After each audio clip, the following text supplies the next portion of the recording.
All right, everyone, RuggedMade road trip. Those are mountains you see, the Green Mountains to be more exact. We are up in Vermont. This is Mike behind the camera, and that is Jared. Jared, where are we headed today? So we're on another road trip up to visit some new friends. Abby and Trent have this wonderful place up here in Vermont called the Gateway Farm. And they do some pretty cool stuff up there, some sweet stuff, as we'll learn a little bit more about later when we get up there.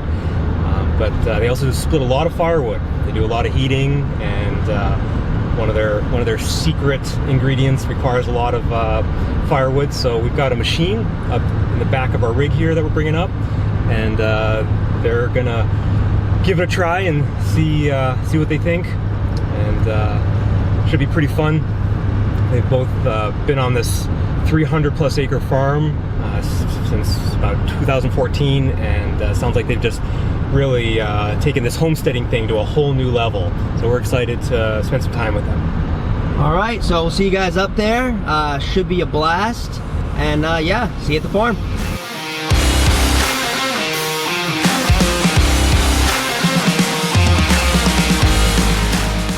There are treasures hidden deep in the Green Mountains of Vermont. If you're not paying attention, you can easily miss them.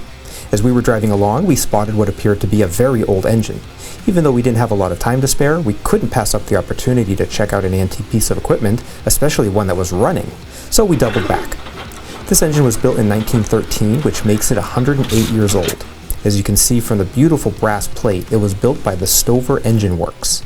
The Stover is what's known as a hit-and-miss engine. Just listen to the cool sounds it makes. The machine belonged to a friendly local gentleman who enjoys sharing his passion for keeping these old machines running.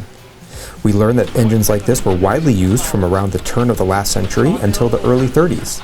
They used belts to power stationary devices such as water pumps, saws, and generators. With a whopping 5 horsepower on tap, this engine isn't going to be powering any large implements, and it weighs nearly 1,000 pounds. It really puts things in perspective. Think of all the jobs we perform with modern 6 horsepower engines that weigh a mere 35 pounds. Sadly, we had to leave our new friend and his nifty machine in order to reach our destination, where our other new friends were waiting to receive our nifty machine. Perhaps we'll stop here again someday.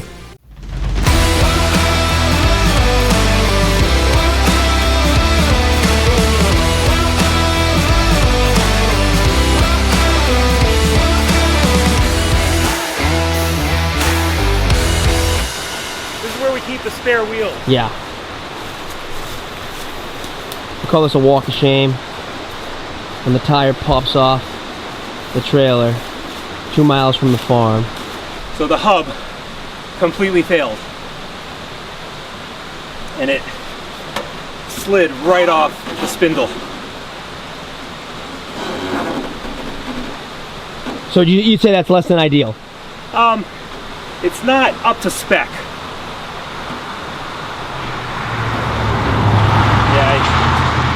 I don't think duct tape and baling wire is quite gonna take care of this. No, it doesn't look like it.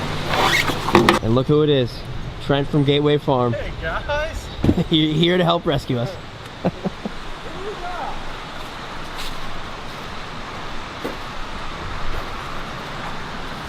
you doing? I'm Jared. Trent, nice to meet you. What's up, Trent? Mike. How's it going? Nice to meet you, man. A bit better, huh? Yeah, a little bit. We didn't think meeting at the farm was going to be dramatic enough, so we wanted to stage something a little more interesting. Yeah, you lost your outer wheel bearing, huh? Yeah. So, yeah, it's lighter now, you know, yeah. But well, you were dragging the suspension shaft, huh? Yeah, I had to back up about 50 feet to get back to this spot, and because I was saying torsion, we can try to jack it up and relieve the pressure right here.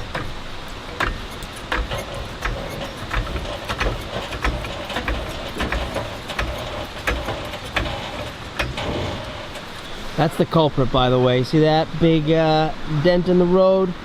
Came over that. Wheel decided it had enough. That was imported from the Boston area, where we specialize in potholes and road things like that. Yeah, or lack thereof. Yeah.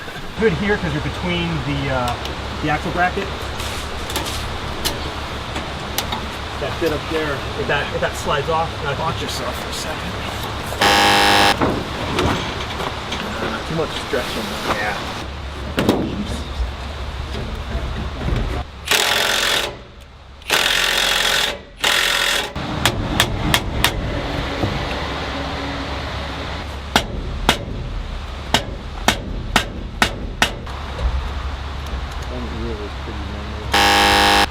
Yeah, the nuts fused on enough that it melted the threads, welded the threads, so you can see we're starting to chew up threads right here. Yeah. So the nuts also welded to the race right here. So this is the inner race for the outer bearing, and it shouldn't be floating in there like that. So that also means this is spun inside this hub, which might mean this hub is toast. But there should be another inner bearing like that on the inside, which we think this is all that's left of it after heat and lack of lubrication has worn it down. And we think that that race and this nut are all partially welded on to each other and to the axle. So what we're gonna do, we're gonna try to strap it again, and then we're gonna change out the ball hitch on the truck with mine, because mine sits 2.5 inches lower. So because the back of the trailer is hanging low and we want to keep this axle up off the ground, not dragging, Trent had the idea of using more of a drop hitch compared to what we have to get the nose of the trailer down more. So right now it's a game of inches.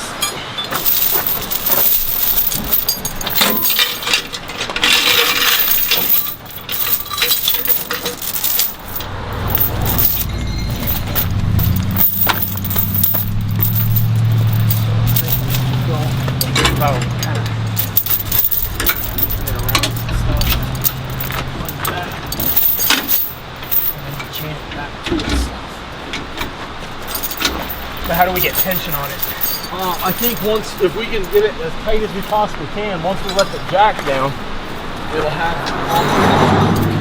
You just go to the back side there and try to pull that chain as much as you can. Maybe get a partial link out of it or something.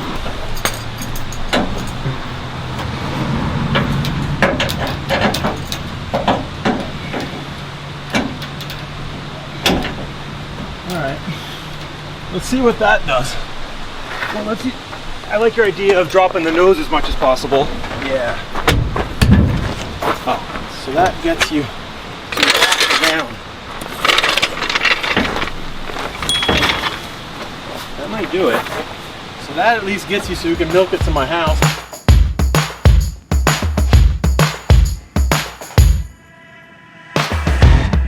We are off the ground, and I believe we're road ready. Am I wrong? Oh yeah, I think we could probably make it, you know, the 3 miles to the farm and then the 300 miles back. I'll say on go this. back with it on this makeshift contraption.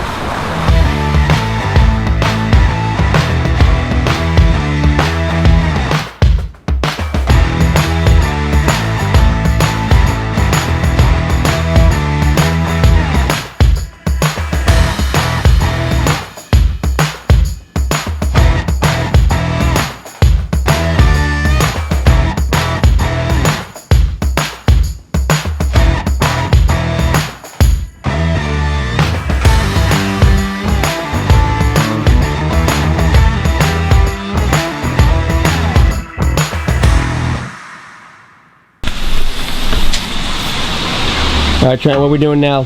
We are replacing the wheel bearings so you guys can make it home out of this hillbilly country. Got ourselves the new race and bearings in, all packed with grease. We'll get the castle nut started.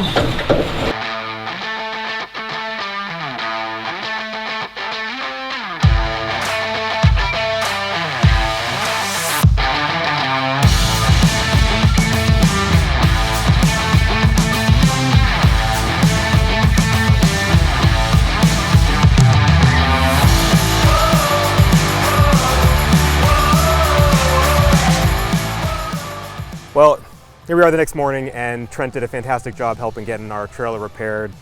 Had to chase down some hard to find bearings and odds and ends, but yeah, it came out great. So we might actually be able to get home. Fingers crossed. So thanks a lot for your help, Trent. No problem. That's it's all your there. way around trailers. Not your first trailer bearing failure. No, no.